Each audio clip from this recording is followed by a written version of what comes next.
Thank you for joining. Hello, everyone. Thanks for tuning in today. Nice to see you all.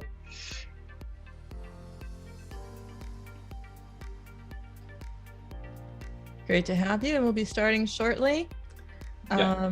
As you're coming in, I like to just always make it clear for some people who are in here, and who's in Zoom for the first time? Probably nobody, but if you're in Zoom for the first time ever, the chat at the bottom is where you can also be chatting in questions during the presentation, and we'll get to them later on. Just going to leave a little bit more time for people to come in, settle down, maybe possibly, bring a coffee or tea with you. You can have a nice, informative chat, but also informal. So we'll just leave this go for a bit and entertain you with some edutainment.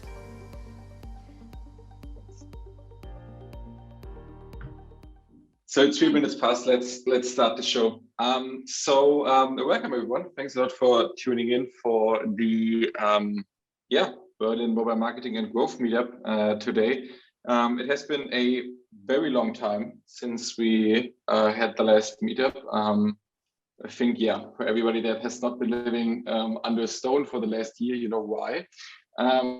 Super happy to have you here today for a digital version of the Mobile Marketing and Growth Meetup after all. And topic we will discuss today is how to advance with mobile growth strategies in 2021. And for this, we will look at a nice little framework that we came up with. Before we get to that, let me quickly get to the agenda. So first up, I will introduce you to the actual host of today. Then we will discuss a bit what other marketing frameworks do exist and why we thought you need yet another one. We'll talk about the Customlytics Marketing Master Map, which is the name of the framework, how to use it and how to apply it. And then in the end, very important, there's time for questions and answers, hopefully answers. So anytime when you feel like you can drop a question in the question field in Zoom, and we'll pick that up in the end and you can get your questions answered. Awesome. Then let's get to your host for today. So with me today is Peggy Anne. So little round of applause. Thanks a lot for joining, and great to have you. Great to have you, Christian. Of course, CEO, co-founder, Customlytics, brought us the meetup concept. And I'd like to call you, I used to call you when I knew you first, a man with a plan. Now I'm going to call you the man with the map, because that's what we're going to be talking about.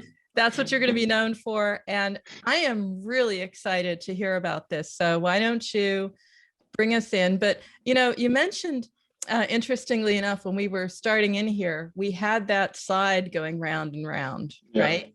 And it's the philosopher slide. Interestingly enough, little known fact, I have a degree in philosophy. So I studied philosophy and political science, actually. So you're here, you're not a great philosopher, it says, but I'm going to geek out just a little bit. If you could be a philosopher, which one would it be? I guess actually none of the ones that we're making fun of here. Probably go to Immanuel Kant, just to give him kudos for essentially coming up with an early version of the concept of common sense with the categorical imperatives. So probably Kant. Okay, and common sense is a great segue, Christian, because that's what you're tapping here with your framework. So we've just want to dive into this, understand what it is and where it comes from. Absolutely. And I think to even start off, I want to take you guys joining us here today from our nice meetup group a bit through the thinking process that we had when we were coming up with this framework, and why we think actually there was a need in the market for one for yet another marketing framework. And I think for that I can talk you through existing marketing frameworks a bit, which a lot of you here in the Zoom will probably know or have heard of if you're working in marketing. And there are a couple of problems that all of them have, or different problems, but in the sum it's just a group of problems. So the biggest one is that we always found them to be not holistic in the sense that they would approach the customer lifecycle, the marketing lifecycle. So a lot of them, for example, end with the first transaction, and then that's it. So with the acquisition of a new user. Some of them actually only start with the acquisition of a new user, but the entire chain before that is missing. So that's a big problem. That's why we designed the Marketing Master Map to cover the whole funnel, from really awareness to this like Uber fanboy stage that I don't know maybe Apple has achieved in one way or the other. The other obvious problem is that not all of them, I mean, some of them are very old, actually. Indeed, some of them are like 100 years old, almost like our, like some of the philosophers are even older.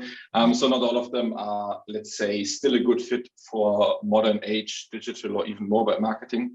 And the last thing is that we found a lot of them just to be not very actionable because, I mean, if you look at them, some of them even just exist of like, you know, well, single words on kind of what to do in a specific area, and that's what we try to fix, and that's what we set out to fix with the Marketing Master Map. Absolutely, it's more holistic, above all. So we talked about why we have your marketing framework. We want to go through it, of course, but also understand very much how'd you came up with yours. Yeah. So and now I will do the big review here. Yeah. We're into funny gifts at Customlytics if you haven't noticed yet. So happy to show you. This is the Marketing Master Map. We look at all the details that are written in very small letters here. You see them in slightly bigger letters at a later point.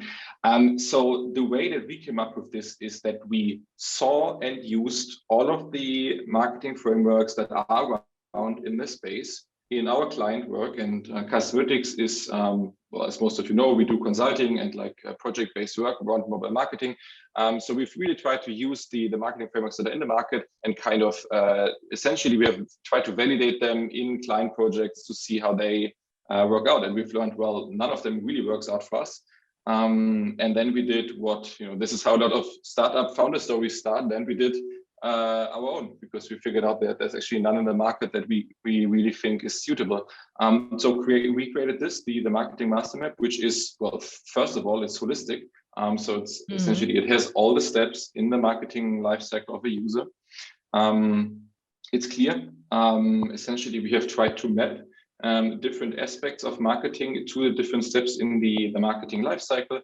And it's I would say, a pretty clear guideline on what to do in which step, much more clearer than the more generic frameworks.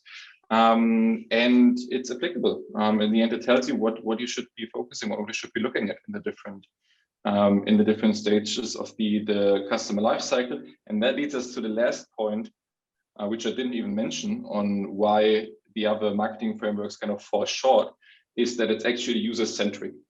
So the main, the architecture of this, the main structure of this marketing framework is the user, are the steps in the user funnel, from, like I said, awareness to this fanboy advocacy state.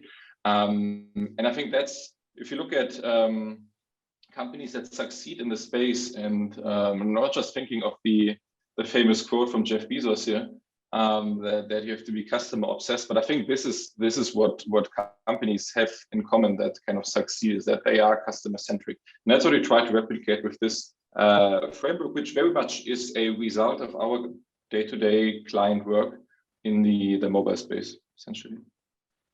What I also think is excellent is the color coding, so I understand the stages and I can see the evolution of the customer journey. I think that that's a very smart focus and an aspect of this.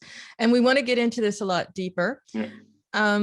So you do take it in these sections that we'll get to in just a moment, but just overall, when I'm looking at the Customlytics Marketing Master Map, I also understand, or I believe what you're also showing here, Christian, is that it's not just stages, but you're actually closing the loop. So actually, if this was done, it'd be a 3D sort of model where I go from the green back to the pink and I keep going around in a circle. I think that's pretty cool. Yeah, absolutely. That's the idea. That's the idea. And I think this is also why I think it helps to even visualize, even if you just look at the steps in the user funnel, so just the colorful stuff in the top, that already helps you in understanding what the different steps in the customer lifecycle are. Because I always had the feeling from also working in companies, of course, in performance marketing or in online marketing, that sometimes when you look at stuff for too long, or like a specific marketing channel for too long, you kind of tend to forget how the actual user flow looks like, and you're so focused on making this click-through rate 0.5% better, and making this I don't know, your Facebook carousel perform 2% better in conversion rate, that you kind of tend to forget that there's actually a much bigger space and also many more people in the company that are working on the same goal, actually, which is obviously bringing users to convert, bringing users to come back. That's, so we zoom out for the journey. We zoom out for the journey. I'd like to zoom in now and understand, let's go through it, because it's exactly that, how to apply it. We see it holistically. Now let's break it down. Absolutely. So for this, we will start with the customer journey that, like I said before, essentially gives the structure to the entire marketing master map. And this is like the zoomed in part of at the top. By the way, for everybody that's joining us for the meetup here today, you can of course also get your PDF or even a printed version of this on our website. So if you hit Customlytics.com, in top right corner, there's a little button that takes you to a landing page where you can download this and either have it hanging in your office or in your home office, or you have a digital version of it. So this gives the customer journey that we see here gives a structure to the entire marketing master map. And I will go through the steps quickly so that we kind of have it set and we can kind of carry on. So it's 11 steps in total, and they can be grouped into 4 groups. And it's very much a kind of, especially in the beginning, kind of a evolutionary, or like it's an evolution process that the user has to go through. And then in the end, we have the steps like repetition, where a user will kind of then stay, or we even might we might even be able to develop them even further. But let's start at the beginning. The red / almost pink box, that's demand generation. Demand generation, as you know, is all about making people aware that your product even does exist, and creating interest into your product. So that starts on the very left with the actual awareness, where it's like, oh yeah, people realize your brand actually exists. Very often that's the kind of the first touch point with some advertising, like advertising material or like some online ad. And we get to the interest part, often happening in the same moment, but not necessarily. The interest part is what you have already achieved if the user is getting interested in what they saw in an ad, versus potentially they could also already drop off at this point, so they could not even make it from awareness to interest.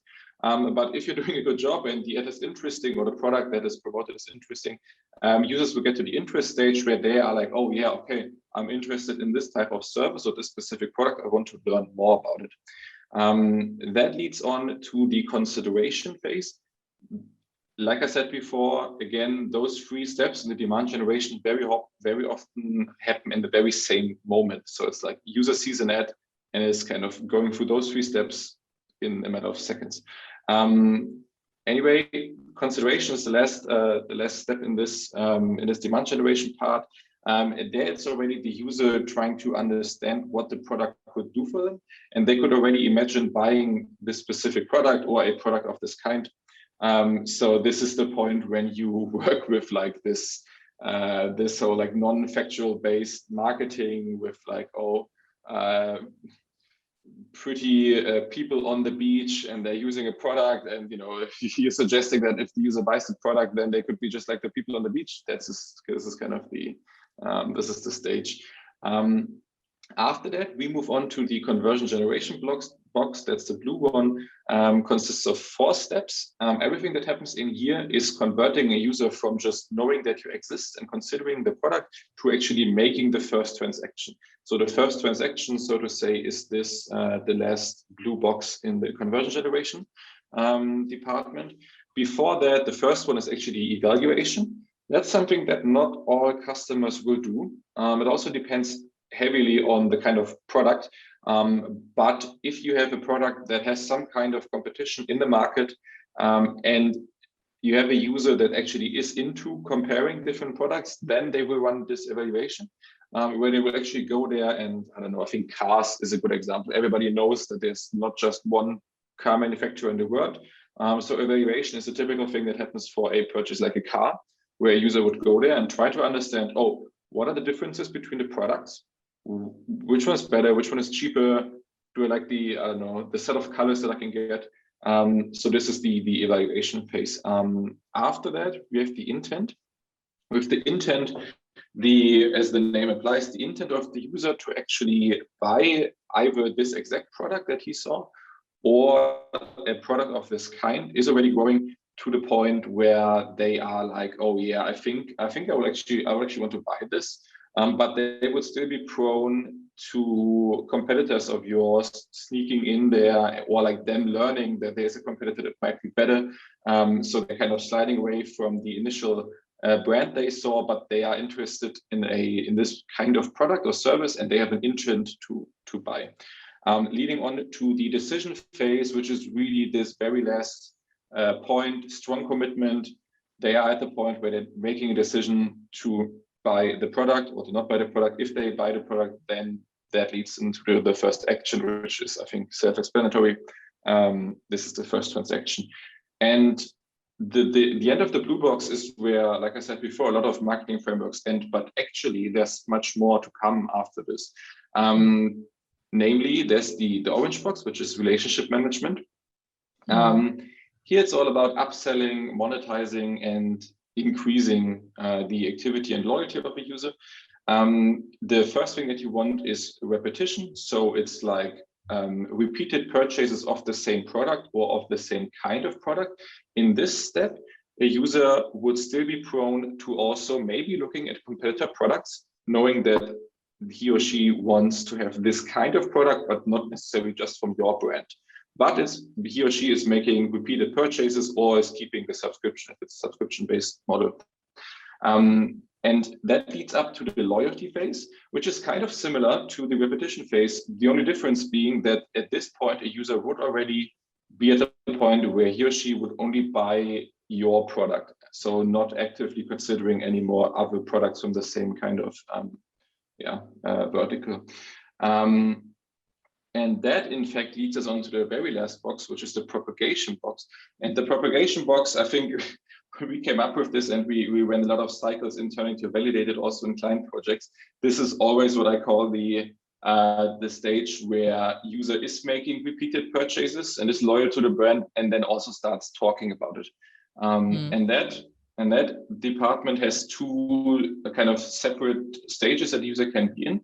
There's the referral stage, which is more transactional. This is essentially just saying, oh yeah, the user is talking about the product to like people, friends and family and recommending your product.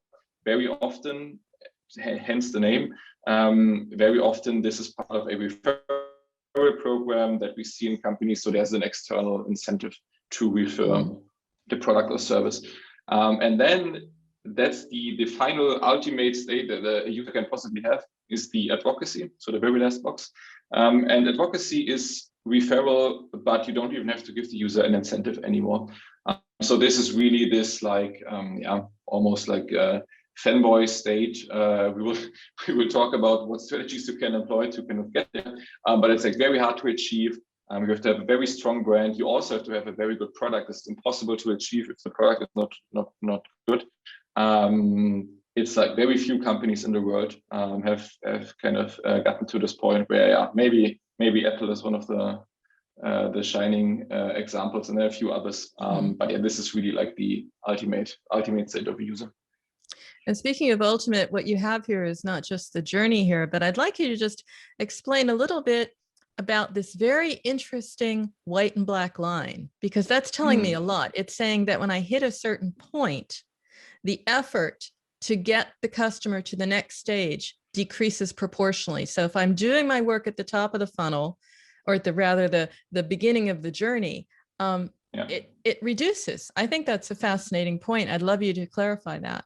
Yeah, absolutely. So we've put this to kind of illustrate a bit that the amount of efforts that you have to put into pure marketing, in the sense of marketing a product to a target group, is actually ever so much decreasing. And on the opposite side, for example, the user commitment is ever so much increasing.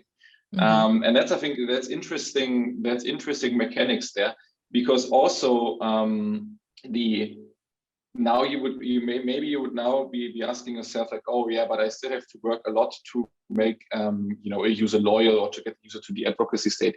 Yes, but this work is not so much in marketing, actually. More parts of it, yes, but a lot of this is actually in product.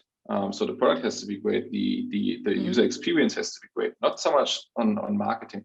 And that's kind of what we want to say here, is that the beginning is all that hard, and then it kind of gets easier, at least from how much marketing efforts you have to put in. And at the same time, user commitment rises. At the same time, it shifts from extrinsic motivation of why users making a purchase to intrinsic motivation. And that's interesting. That's interesting mechanics, especially because you also, and I think there's a ton of examples from companies handing out all too many vouchers. You don't want to always have to incentivize users to make repeated purchases. Actually, you want to reach a state where they make this, without additional incentivization. And I think that's very interesting mechanic here. Absolutely. So we talked about the marketing effort. Let's talk about the advertising as well. Absolutely. As you can see here, we have then kind of mapped 4 additional categories to this user journey, and the next one that we can talk about is the advertising strategies. So very much mapped to all the steps that we discussed now. This is essentially telling somebody that looks at the marketing master map what kind of marketing messaging, I would even call it, what's the message of some advertising, and what kind of marketing messaging they have to use, or what aspect they have to focus on in a specific step in the marketing lifecycle of user, to push them to the next step. That's kind of the idea. Little disclaimer here, it's kind of true for all the areas, and even for the entire marketing master map, is that it's not complete. We, over time, I'm very much looking forward to how it will evolve and how we will add stuff. So this is just examples. There are more messaging types that you can use at specific types. This is more the most obvious, the most important ones to kind of get you into the groove of what you should be doing. But this is your thinking. I'm just curious. We'll go through it step by step, but in a condensed form, this is your concept. What is the most surprising call to action or goal or step that maybe we weren't thinking about before that you have actually spelled out? I don't know if it's so surprising, but it's probably actually the point. And also the box here for this part is not so big, but probably should be bigger. It's a point that I said before, how in the late steps of the marketing lifecycle, you actually at some point just need a good product. There's only so much that marketing can do, and yes, marketing can do a lot, but at some point the product just has to be there, especially after if you want to reach this loyalty and advocacy states, the product just has to be, and that, I think, maybe it's not really surprising, but it's more like it's the consistency that, like, we see this essentially in all the client work we do, is that yes, there are things you can influence from the marketing perspective, but some you can't. Makes good sense. So take us from the beginning, because that makes sense. If I'm going to be loyal to a brand or to a company, then I also have a good experience that's delivered or enabled by the product. But take me from awareness down. Yeah, absolutely. So awareness, like I said, is the very early funnel stage, contact points, advertising, or like ads. Here it's about creating virality, which is easier said than done. But here it's like creating a buzz, creating something that sticks in mind with people. Can be annoying advertising, can be controversial advertising. This is the typical things we all know and have seen before. They all kind of, the goal that they all have is that they want to trigger strong emotions with the potential, the prospect, the potential customer, so that the kind of it makes you think about the ad, it makes you talk about the ad or this product. So this is what you want to focus on there. It's mysteries and buzz, like I said. This is in the very early stage, what you should do, and then we get to this whole like non-fact based marketing, where it's let people dream, show them a perfect world, like what I said before. And moving on to consideration, there it's already getting more kind of rational, I would say almost. Here it's about generating reputation. This is the point where it becomes interesting to use testimonials, celebrities, people that your audience can connect to make the point that this is not just some random product that I see in this ad. This is actually something good. This is something that like I said, has the social proof from some testimonial. Moving over to the first part in the conversion generation, which is this evaluation part. Now it's really about facts and really about USPs. Like I said, not all users are even doing this evaluation phase. There's also users that skip this entirely and just go ahead and buy the product. But for those who do, here you have to convince with USPs, you have to convince with facts and figures, but only really at that point. And that's maybe to give a real world example.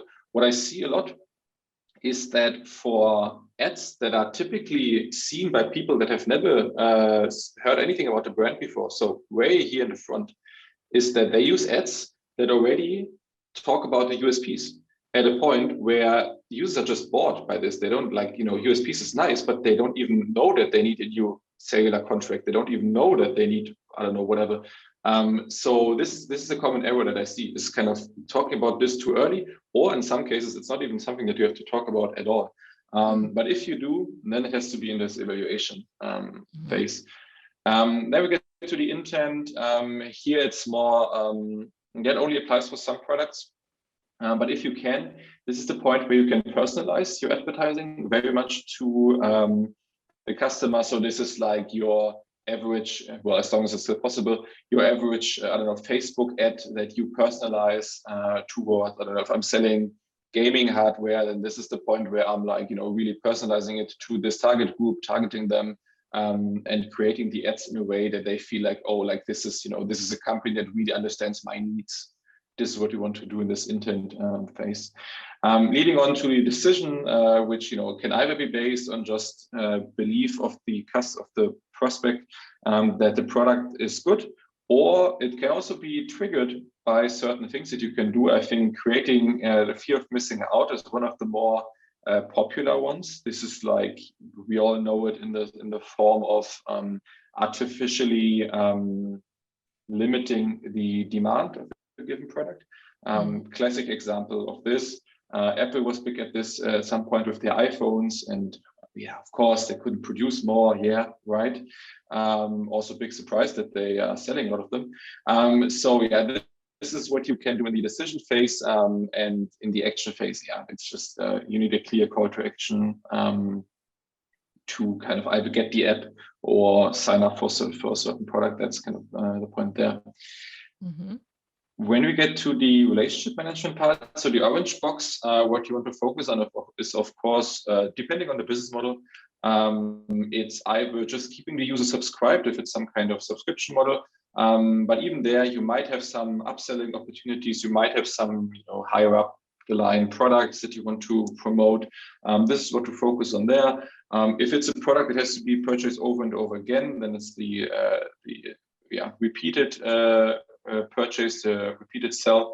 there. And here, like I said before, it becomes super important that the product experience is good. So maybe worth considering here also doing something that seems obvious, but not all companies do, is actually asking the customer for feedback. Asking customer feedback, dividing it a bit between first-time customers because they might behave different to the mainstays.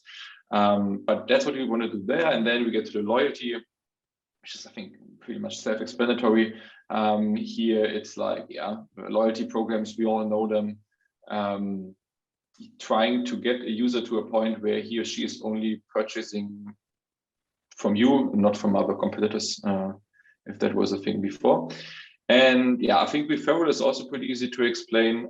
This is the part where you actively have to drive friend referral and just getting a user to refer to people that they know, very often incentivized with some refer a friend program where they get something out of it. And advocacy is interesting, probably one of the most interesting parts of the entire map. How do you create it? Well, it's very hard. Of course, first and foremost, the product at this point has to be awesome. You have to also, as a company, share a lot of the vision and mission behind what you're doing, creating this sense of unity, so that in order for a user to get to this point where they will just, without you even asking them for it, will just go around and talk about what a great experience they have with your product. It's hard to achieve. It's hard to achieve. It's almost this kind of cult state where the user thinks that, it's such a great thing that it's kind of their mission in life to, I know, exaggerate it now, but it's kind of their mission in life to tell others about it. And that's like, it's hard to achieve. Like I said, a couple of things you can do, but not trivial and impossible if the product experience itself is not great. Just want to ping in on personalization again, because you bring up the point that it's an intent. By that time, you've had some interaction, you've had some experience, you have some data, and you understand my behavior. So you bring it in and it comes to its best point or its most applicable point in intent. But then I'm assuming it continues throughout, and it's like that intel inside in all the advertising from that point as well. Yeah, it is absolutely. It is. So now that you say it, actually, we should probably extend the box or have the box reappear under the relationship management. Yes, because of course it is. You should. The big beauty of everything that's coming after the first transaction is that now all of a sudden you also have much richer data about the customer. You know what they've purchased. So everything that you do from this point onwards should be based on this information, or at least taking it into consideration, which maybe is so obvious that I didn't mention it before, but it's very important. It's a part of it all, but it's interesting. It comes in there and then it continues. And of course, it's almost like full circle with the medium is the message, because we understand the goals. We understand what we want to be achieving at these points. And then, of course, the next step is we want to match it. We want to match it. And you've broken that down into channels, which I'd like to hear about next. And perhaps some myth busting as well about what works and what doesn't. Absolutely. Great, which I think, I'm looking at the time. I will speed up. And this is my favorite. I'd love you to ping in on this one, because this was the whole idea, the channels. I think a lot of marketers say, oh yes, it's a checklist, but we don't know. We shall see. So I think the joke in this, and it's a very valid one actually, is that if your marketing didn't work on all those other channels that existed before, well, then it will probably also not work on Clubhouse or on that account any other new hyped marketing channel, because it's probably your messaging and your ads. So I think good vehicle to come to this. Yeah, looking to see where you have Clubhouse here. No, I'm just kidding. Well, in one way, it's there's under social media, which is admittedly is a broad field. But what we're trying with this, and here I think it gets a bit. So before, I think it was all very neatly arranged and very like it was very sharp, the distinctions. Here it gets a bit more floating. So what this says is essentially, okay, I have the steps in the marketing lifecycle of the user. That's all cool. I understand it. What kind of channels do I have to use, or should I be focusing on in order, again, to bring the user to the next step into in the lifecycle?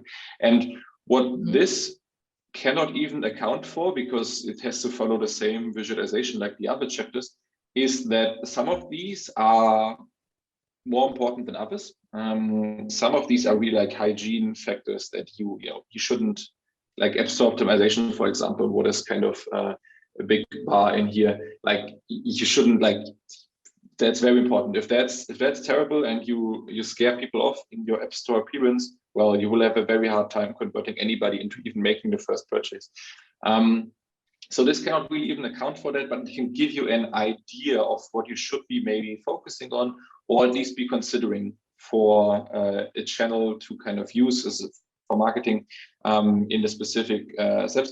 Of course, again, this is a marketing framework that we try to make as broadly applicable as possible.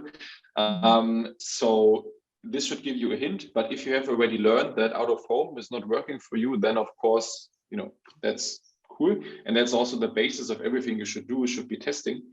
But yeah, this is, I think, the common ground of what we have learned from client projects, of what kind of marketing channels are important or can work out very well in different stages of the marketing funnel. And also, very importantly, this gives you an idea of how the messaging should look like in the specific channel. So, for example, your TV advertising should on very different things from what you do later on once you have more customer information, and once you send them like one-to-one communication. Very different messaging, even just between the steps from demand generation to conversion generation is very different. With TV, probably more focused on this like non-factual kind of showing the perfect world kind of thing, while then later on in paid search, which is SEA, he already got users searching for your service or some kind of keyword that's related to your service. So you should probably tell them different things than you told them in the TV advertising. So this is also what this wants to say. And I think this one is probably also too big for me to go through all of it. I think the only thing that I want to add is that there are some channels that are very clearly only suitable for early funnel stage, and there are some channels that are important for a kind of a bigger part of the user funnel, and there are some very like niche ones who are really only useful for a certain step, and that to some degree should also tell you a bit on how much efforts you should put into it. Like a channel that is important for so many steps in the marketing life cycle of a user is probably worth investing more efforts from your side in than one that's only really suitable for a small part of it. It doesn't mean it's not important. Depending on what you do, PR can be very important, but it's from a steps in the life cycle perspective, this is what we would at least suggest you to consider. I think the only other thing worth mentioning is that here you see very clearly how after this first transaction, and once you enter the relationship management part of it, how you can all of a sudden run or like use channels that you couldn't use before, because now you have either more information about the user or just more channels available, like the in-app notifications, which you will only have after user at least made this app install, if that's the action.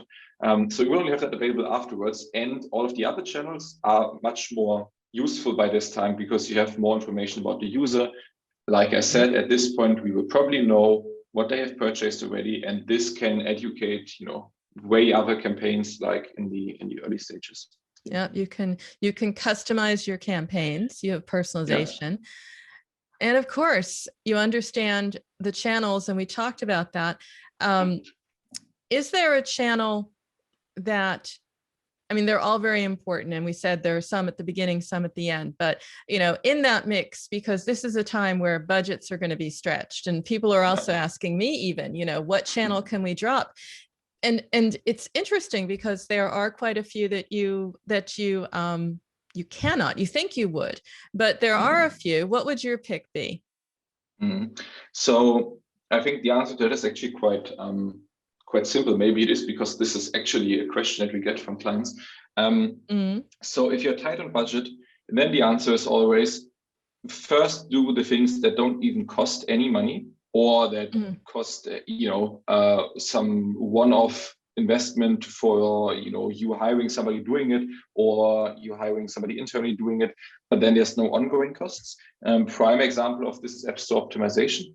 App store optimization is a topic that if you get it right once, then you're fine for like a significant amount of time with some small adaptations here and there. Yeah. And there's no ongoing costs to it like it is for paid advertising, for example. Okay. So rule of thumb is, if you're tight on budget, start with the channels that don't even cost a thing. ASO is a very easy and good example, but there are also others. You can also be really good at social media without running paid ads. It's harder, of course, but it's possible. So this is what I would focus on. And if you then, with this tight budget, start looking into paid media channels, then our answer is always start with the mainstream channels. So if you're talking paid social, that's Facebook, Twitter, Snapchat, maybe TikTok. Start with the mainstream channels because they will have the biggest amount of users available to see your ads, and hence you have the lowest price for your initial ads. And that's also the starting point of any paid strategy, really. If you're not doing any paid activities yet, then start with the mainstream channels. They have the most users, they have the most inventory, hence they are the cheapest in the beginning. Okay, this is a very holistic view of the channels, of the strategy, the goals, again, mapped to that journey. It also brings together practically all of the parts of the organization. Can you tell me a little bit about how that is spread across the organization? Marketing, engineering, CRM. Absolutely. So in the second to last chapter of the Marketing Master Map, we have tried to map out, it's not so much even departments necessarily, just a good kind of summary. Actually, what we have tried to map out here is functions in a company. Very often in a smaller company, several of these functions can live within one person, realistically. What we've tried to map out here is that which kind of profession, which kind of function, like I said, should be involved in the marketing efforts in a specific stage of the marketing lifecycle. This maps pretty much to the channels that we looked at in a previous chapter. So most of the channels that are relevant here in the awareness, interest, consideration phase are typical brand marketing channels. So that's probably the department or function that will run them inside of the company. There's one function that you need all the time, that's business intelligence, just because you will always need data. Without data, you will not be able to even understand how a user is moving along in the different steps of the life cycle. And I think the rest is pretty obvious. I mean, brand marketing from this really not so much performance-based approach is what you want to have in the beginning to spark interest with the user. And then again, in the end, to get them to this point of advocacy where now I have to focus on the values of the company again to, create this almost cult-like scenario. There's performance marketing, which is relevant for the biggest parts of the life cycle. There's CRM, which kind of only really becomes relevant once you have the channels available to do CRM activities, which is if it's an app, it's after the app install. Product is, I mean, it's a bit misleading even. Product has to be there all the time, but here it's more like at which stage does the product really have to have the biggest influence on the step in the marketing lifecycle, and this is it. So everything from purchase and before when you talk about the USPs and already the product. And yeah, this is probably not how exactly the departments will be set up at a given company, but it's like, you know, the functions that we always felt are needed to succeed in the specific part. What's also very interesting is that you understand the functions that you probably need to have at the table when making decisions about marketing. Absolutely. Is that what you're seeing with your customers and your clients, Christian? That they are reorganizing for this success, or? It's what we tell them. No, I think the companies that are not working with us and are successful, I think the ones who are following something like this.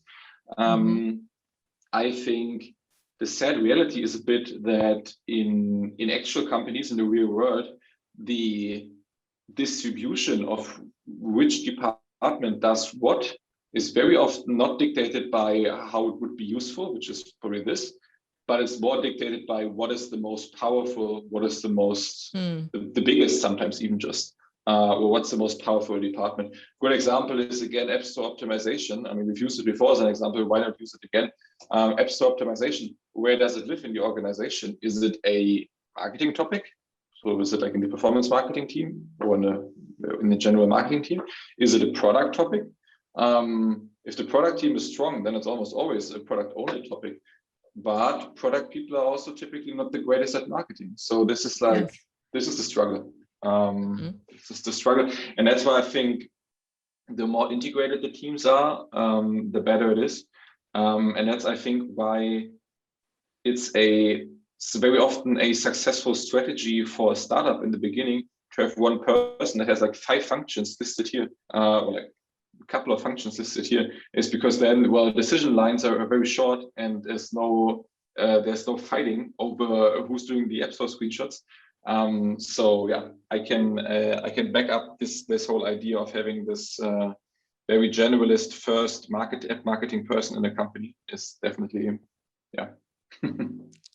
Absolutely. So we go from teamwork, and of course, teamwork works when you have the tools, and you also have that in the map, going through the technologies. And of course, this is where we get the non-existence of a silver bullet.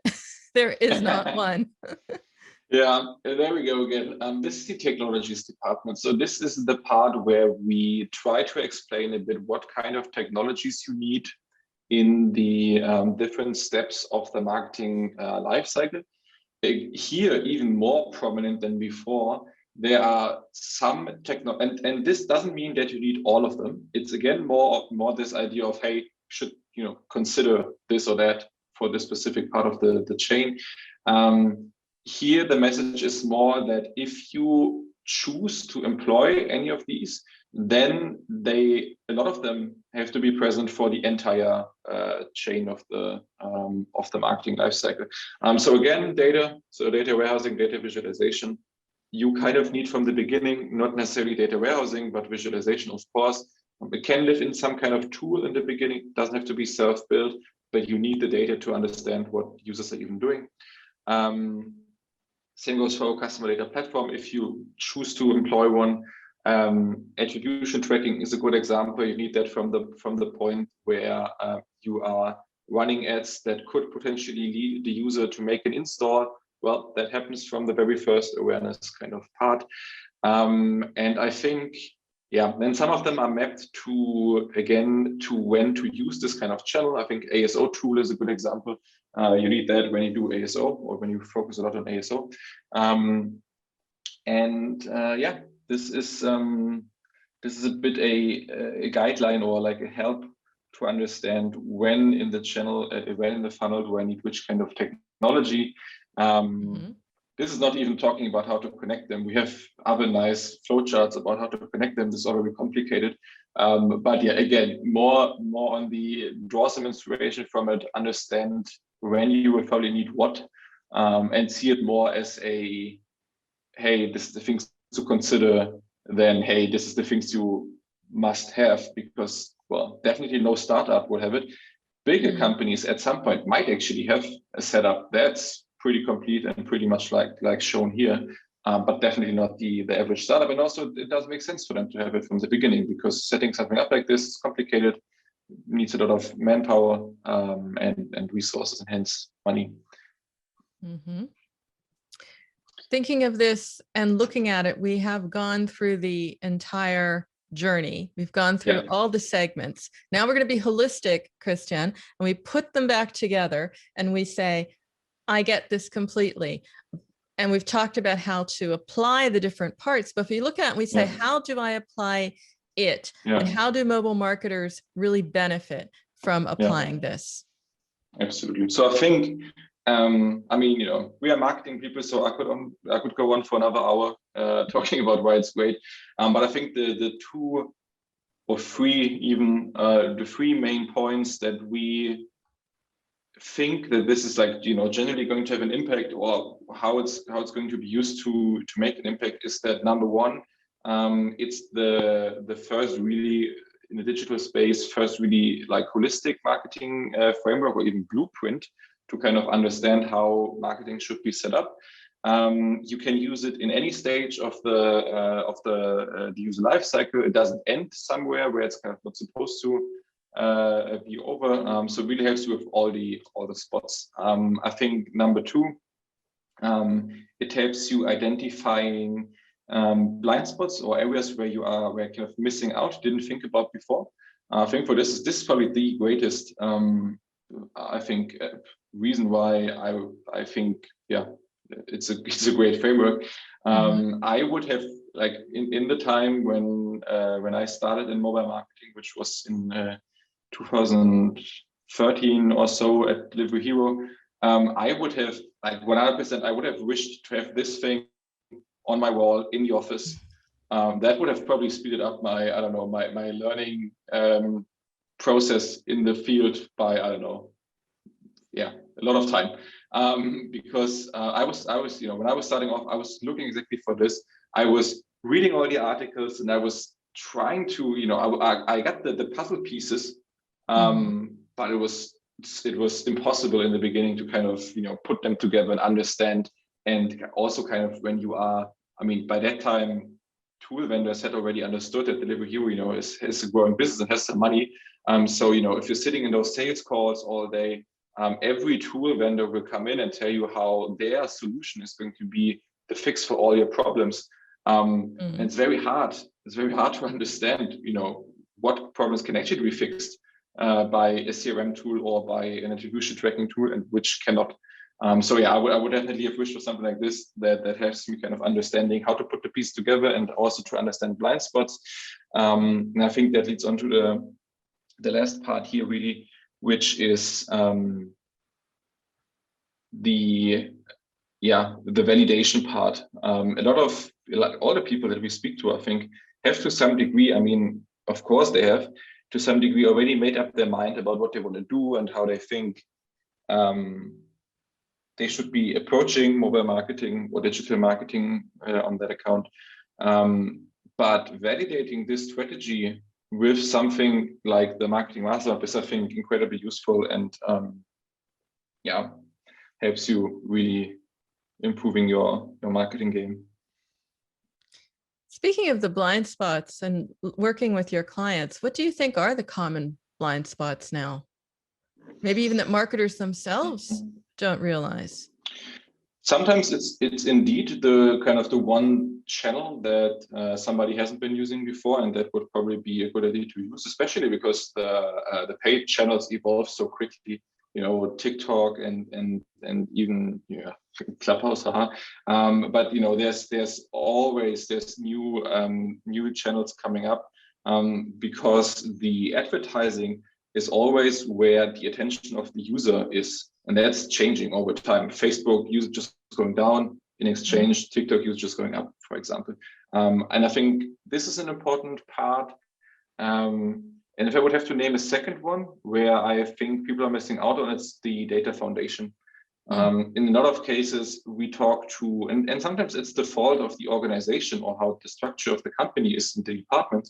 But very often I have the feeling that we speak to marketing people and they have, good ideas of what they want to try as additional channels. But they trust numbers that are often, not checked, not verified that they're correct. And that can only lead to wrong assumptions.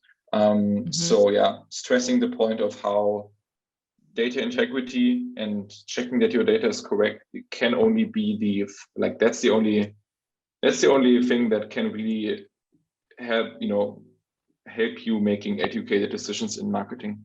And realizing that data integrity is in almost every tracking setup or marketing tool setup a problem is an important starting point to this, because a lot of companies, a lot of people that we talk to don't think that's the case, and then they live in this kind of dream world where they trust some numbers that are just not correct.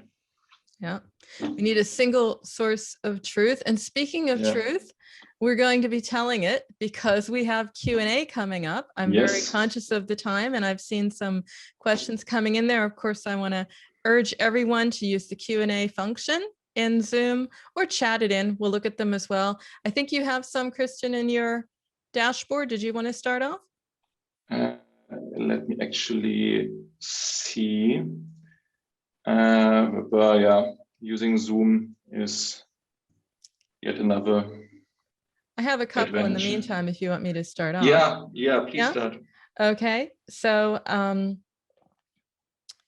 this is interesting, but it's actually hard. How can I make sure to always put my users first? So a first lesson in customer centricity and establishing that focus. Not a book, Christian. I know, sorry, not a book, also not a movie again. I think sounds trivial, but a lot of people are not doing it. Step into the shoes of your own customers, and without any of the bias that you have from working in this company that you obviously work for, use the product. Really, when I say use the product, I really mean that as good as you can in the digital and tracked world, try to act like a user that has never seen about the product before. Try to understand what kind of ads they're getting, because that's it's crazy, but a lot of people that run paid ads, they don't really have an overview of what ads are around there, and they don't understand what a user sees in which part of the, again, marketing lifecycle. So start with that, try to understand what ads users are seeing, sign up for the service, use the product. It's what's the nice saying that you always have for it? Eat your own dog food. Use your own product. It's crazy how insightful that is. And by the way, it's not just useful for marketing people, it's also useful for your product people. They also very often live in this, crazy dream world where they can't understand how users are dropping off in user funnel. And then it takes you one app install and one registration flow to understand why users are dropping off. So yeah, use the product. Absolutely. Use the product. That makes a lot of sense. And with the point around product, of course, you need to measure how people are interacting with the product. And we have a question that refers more to the department. So the way that the functions themselves need to come together. So how do I make sure everyone is aligned on shared KPIs? Is it weekly, monthly check-ins? What would you suggest? So a practical question as well as a theoretical. It's a big problem. So thanks a lot for the question. It's a big problem. So good that we talk about it. What we have found to be successful to overcome this is, and it's like I said, it's incredibly important, because otherwise you have this scenario of different departments working towards different goals. And then at some point, if you have some sneaky people in there, they will even sabotage other departments to kind of help with their own metrics. The way to overcome this is to sit down and create essentially it's a flow chart. Typically we do it as part of a workshop. It's a flow chart, and make all the different departments understand that they pay towards one greater business goal, which if you're selling something is selling more of that, for example, and then kind of in a kind of waterfall scenario, understand which activities different departments should pursue to pay towards that goal, and how it breaks down. So if I have this purchase as the North Star kind of overarching most important metric, then a sub-metric of this in my marketing department is the conversion rate in the App Store, because that has an impact on how much purchase we can make. And all the departments have to understand this, and they also have to understand how there has to be alignment between the departments, so that they are also not doing contradicting things, which we constantly see in companies. Getting them into a meeting, making them understand that this is the overarching business goal. What are the different things we do in the departments to pay towards that? Okay. Time is running out, Christian, but maybe just a quick answer for a quick, straightforward question. One about churn, which is super important. We have a lot of, I'm reading about it constantly now. We have a sort of a low loyalty level. We're at home, we can spend a lot of time researching products and experiences, and it's a buyer's market. We're in control, the customers are in control. So at which point and which stage in the customer journey is churn the highest or the highest risk? And can you share some tips on how to prevent users from leaving my app? So I would argue that churn already happens before a user is even making their way to the app. If you think about the touch points in the marketing lifecycle, churn happens already. And I was explaining one type of churn in the very beginning. Churn happens already after the first touch point with a brand, when a user sees an ad and is just not interested. First up, I would argue that churn happens in every stage of the funnel. But of course, there are certain points where we all just know it's like those neuralgic points where users are dropping off. And one of them is the app install for sure. How to tackle this? I think there are a lot of strategies, which I don't even want to go into detail too much, because we don't have so much more time.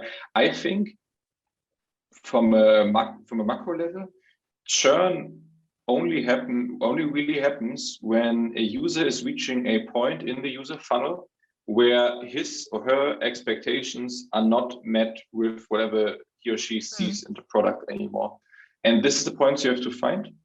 This can be, I don't know, if you think about apps, this can be this sudden and not so happy surprise of, oh, now I understand that this app is actually paid, because it was not, or like this feature of the app is paid with an in-app purchase because it was not communicated before.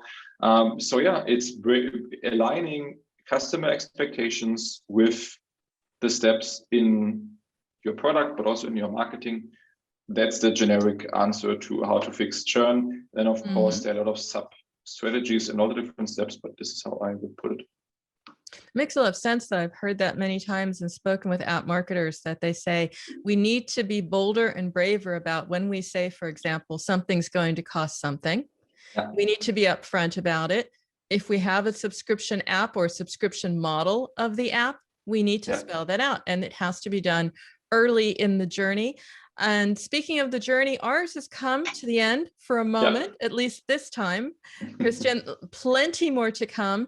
One of the questions was even how to print the map. So maybe you can just tell us a little bit more about the resources, where they're available, and where to get the map. Absolutely.